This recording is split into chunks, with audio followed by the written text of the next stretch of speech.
Assalamualaikum warahmatullahi wabarakatuh. Perkenalkan, saya Kurnia Sriwidari dan rekan saya Rika Zahara dan Aulia Mutia. Kami dari kelompok 12 ingin menyampaikan materi saya tentang konsep bimbingan dan konseling perkembangan. Bimbingan dan konseling perkembangan merupakan suatu pendekatan di dalam penyelenggaraan layanan bimbingan dan konseling. Menurut Moro dan Kopman menyatakan bahwa bimbingan dan konseling perkembangan didasarkan pada premis bahwa individu berkembang secara berurutan dan positif terhadap peningkatan diri. Individu memiliki kekuatan tersendiri untuk percaya bahwa setiap individu itu unik. Oleh karena itu, bimbingan dan konseling perkembangan memberikan bantuan yang dirancang dengan memfokuskan pada kebutuhan, kekuatan, minat, dan isu-isu yang berkaitan dengan tahapan perkembangan anak dan merupakan bagian terpenting dan integral dan keseluruhan program pendidikan. Bimbingan dan konseling perkembangan diperlukan karena manusia dari waktu ke waktu terus berkembang. Begitu pula dalam bimbingan dan konseling harus terus berkembang, baik dalam programnya maupun dalam layanannya. Adapun perbedaan karakteristik bimbingan dan konseling tradisional dengan bimbingan dan konseling perkembangan ialah sebagai berikut. Tradisional: 1. Bersifat rekreatif. 2. Pendekatan krisis atau remediatif. 3. Hanya melakukan konseling individual. 4. Hanya melayani siswa yang bermasalah. 5. Menekankan pada layanan informasi. 6. Programnya tidak terstruktur. 7. Hanya dilakukan oleh konselor sendiri. Adapun perkembangan yaitu 1. Terprogram. 2. Pendekatannya preventif dan remediatif. 3. Melaksanakan bimbingan dan konseling. 4. Melayani semua siswa atau for all. 5. Menekankan kepada program pengembangan. 6. Program terstruktur. 7. Dilakukan konselor bersama personal lainnya secara teamwork. Wassalamualaikum warahmatullahi wabarakatuh. Perkenalkan, nama saya Rika Zahara. Di sini saya akan membahas materi tentang konsep bimbingan dan konseling komprehensif.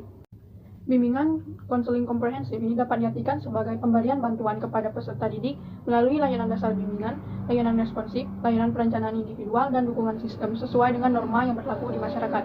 Terdapat 4 tujuan bimbingan dan konseling komprehensif. Yang pertama yaitu merencanakan kegiatan penyelesaian studi, perkembangan karir, serta kehidupannya di masa yang akan datang.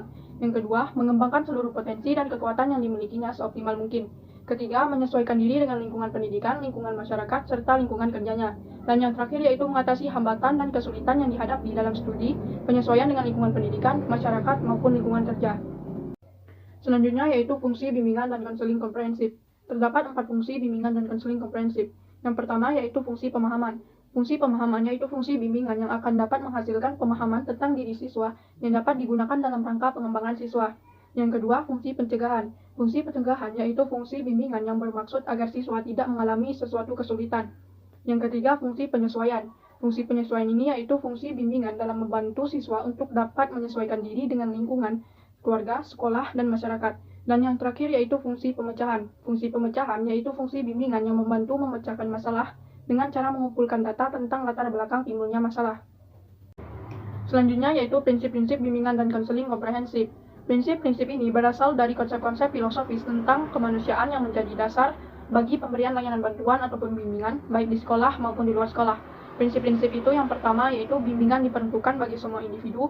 Yang kedua, bimbingan bersifat individualisasi. Yang ketiga, bimbingan menekankan hal yang positif. Keempat, bimbingan merupakan usaha bersama.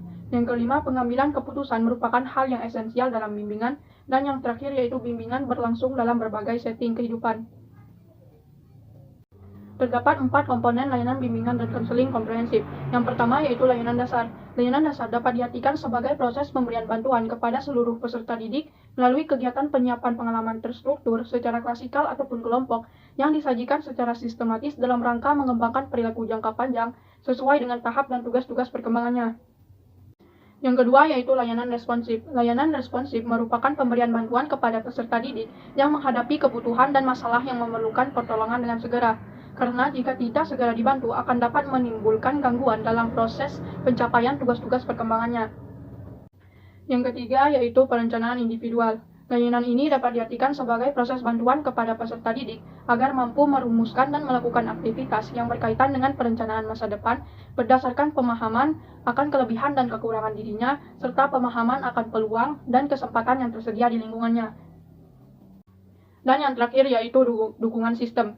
Dukungan sistem ini merupakan komponen layanan dan kegiatan manajemen, tata kerja, infrastruktur, dan pengembangan kemampuan profesional konselor secara berkelanjutan yang secara tidak langsung memberikan bantuan kepada peserta didik ataupun memfasilitasi kelancaran perkembangan peserta didik. Materi yang akan saya sampaikan pada kali ini yaitu domain perkembangan pada peserta didik menurut Robert Demirik. Yang pertama yaitu pengetahuan diri dan keterampilan interpersonal. Domain ini membantu siswa untuk mengembangkan kesadaran dan penerimaan terhadap diri sendiri dan orang lain, serta untuk mengembangkan standar pribadi dan tujuan hidup. Yang kedua yaitu domain peran, pengaturan, dan acara kehidupan. Domain ini menekankan pengetahuan dan pemahaman tentang berbagai peran hidup. Yang ketiga, perencanaan karir hidup, yaitu domain yang menilai nilai-nilai pribadi yang berkaitan dengan rencana dan keputusan karir kehidupan prospektif untuk peserta didik.